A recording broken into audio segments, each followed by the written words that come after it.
Hi everyone. आजकल हमारे देश में न्यूज़ में दो टॉपिक सबसे ज़्यादा चल रहे हैं। एक तो वक्फ बोर्ड और दूसरा जो हैदराबाद में एक 400 एकड़ का जंगल काटा गया आईटी पार्क बनाने के लिए।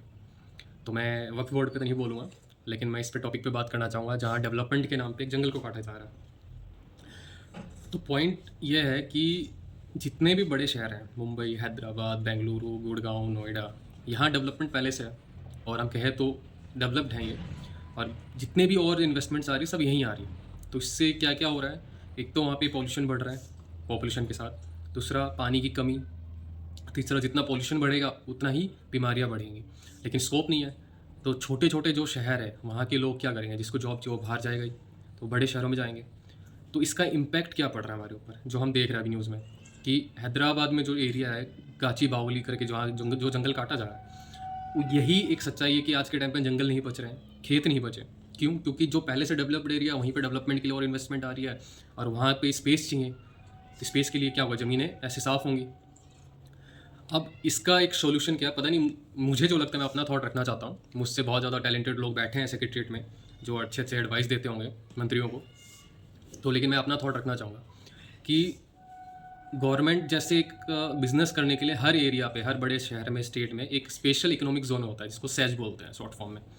तो वहाँ पे क्या होता है ना, वो कुछ बेनिफिट्स देते हैं कंपनीज को, जैसे टैक्स में कुछ छूट दे दिया, इलेक्ट्रिसिटी का जो बिल आता है उसमें यूनिट में कुछ कम रेट में बिजली जाती है, और भी बहुत बहुत सारी सुविधाएं दिया जाता है, जिसके कारण कोई बड़ी कंपनी वहाँ के इन्वेस्ट करती है, जिससे उसका खर्चा जो हो वो कम पड़े और वो वहाँ इन्वेस्ट करेगा तो उसको मतलब प्रोडक्ट ईजी रहेगा उस कंपनी के लिए, हायर इनकम कर सकती है। जैसे आपने सुना होगा कि गूगल कॉम यहाँ ज़मीन दे रही है इंडिया में, तो वो यहाँ के अपना प्लांट सेटअप कर रहा है। जैसे चीप कॉस्ट, लोअर कॉस्ट होता है, लेबर चीपर होती है, इसके कारण उसको प्रॉफिट होता है। तो वैसे ही अब क्या पॉइंट है कि जैसे गुड़गांव पहले से डेवलप्ड है, मैं गुड़गांव का एग्जांपल लेके चलता हूँ। तो वहाँ पे क्या है कि और भी कंपनीज आ रही है और आसपास में कोई बड़ा आईटी पार्क या वैसा कोई बड़ा एरिया नहीं है जहाँ पे लोग जा सकें। तो सबको ऑप्शन क्या है, गुड़गांव, नोएडा आसपास में, एनसीआर। तो जितने भी जॉब करने वाले वो वहाँ जाते हैं। अब इतनी भीड़, आसपास में एक गुड़गांव ही है जहाँ पे सबसे बड़ा जो डेवलप्ड है वर्किंग सेक्टर के लिए, तो सब वहीं जाएंगे। तो उससे क्या होगा, पॉपुलेशन बढ़ेगी, जगह चाहिए रहने के लिए तो जंगल कटेंगे, खेत खत्म होंगे। तो गवर्नमेंट अगर चाहे तो वैसा ही एक स्पेशल इकोनॉमिक जोन हर एक आसपास के टाउन में अगर बनाया जाए, जिसके कारण जो छूट वो वहाँ दे रहे थे, स्टेट गवर्नमेंट सेम छूट उन एरियाज़ में दे, जिससे कंपनीज आके खुद प्लांट लगाए। अब इससे क्या होगा कि जितने भी, वैसे तो बोला जाए कि कंपनीज और भी हैं, फैक्ट्रीज हैं शहरों में, लेकिन वो लोकल कंपनीज है। लेकिन अगर जॉब चाहिए, लड़कों को जॉब देनी, अनएम्प्लॉयमेंट को खत्म कर रहा है, तो बड़ी कंपनीज की ज़रूरत है, प्रोडक्शन कंपनीज की ज़रूरत है। तो उसके लिए गवर्नमेंट को जगह देनी चाहिए। अब जैसे रिलायंस ने अपना एक मॉडल इकोनॉमिक टाउन जैसा एक बनाया हुआ है, मेट बोलते हैं इसको, जो झज्जर में लगाया उसने। उससे क्या कि झज्जर के आसपास के लोगों को जॉब मिल गई, गुड़गांव के लोगों को जॉब मिली, जो वहाँ की जगह यहाँ पे जिसको अच्छी अपॉर्चुनिटी मिली वो यहाँ आ गई। बड़ी बड़ी कंपनीज आके वहाँ पे अपना जगह खरीद रही है, प्लांट्स बना रही है। लेकिन वो जो स्पीड है वो बहुत कम है, वो धीरे है, जिसके कारण क्या हो रहा है, डेवलपमेंट तो अभी भी लोग तो गुड़गांव जा रहे हैं क्योंकि वहाँ पे अपॉर्चुनिटी मिल नहीं रही।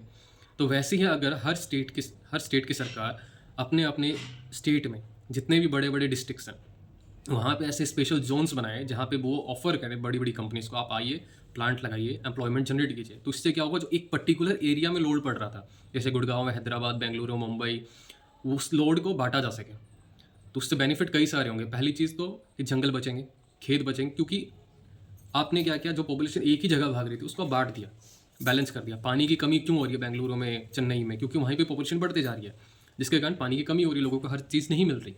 अब छोटे शहरों में क्या कि हर चीज़ आराम से मिल सकती है। तो उससे क्या होगा, जितनी कंपनीज इन्वेस्ट करेगी आसपास के छोटे शहरों में, तो वहाँ क्या होगा, एम्प्लॉयमेंट मिलेगा। उससे क्या होगा, वहाँ पे जो ईज़ होगा वर्किंग के लिए, अब चीपर लेबर मिल जाएगी, अच्छे लोग मिलेंगे, टैलेंटेड पढ़े लिखे जो नए फ्रेशर आ रहे हैं, न्यू टैलेंट आ रहे हैं, उनको जॉब दे पाएगी। वो भी खुशी खुशी वहाँ काम करेंगे, बाहर जाने की ज़रूरत नहीं है, पैसा भी बचा पा रहे हैं, काम भी कर रहे हैं, डेवलपमेंट भी हो रहा है। तो इससे बहुत सारे बेनिफिट्स होंगे। साथ ही साथ अगर गवर्नमेंट ये चीज़ करती है कि हर एक डिस्ट्रिक्ट में इन्वेस्टमेंट के लिए ऑफर करे बड़ी बड़ी कंपनीज को, तो एक पर्टिकुलर एरिया में वो प्रेशर ना पड़ के वो बढ़ जाएगा, बैलेंस हो जाए, इक्वल हो हर जगह। सो ये मेरा आइडिया था, बाकी देखते हैं क्या रहता है। Thank you. जय हिंद, जय भारत।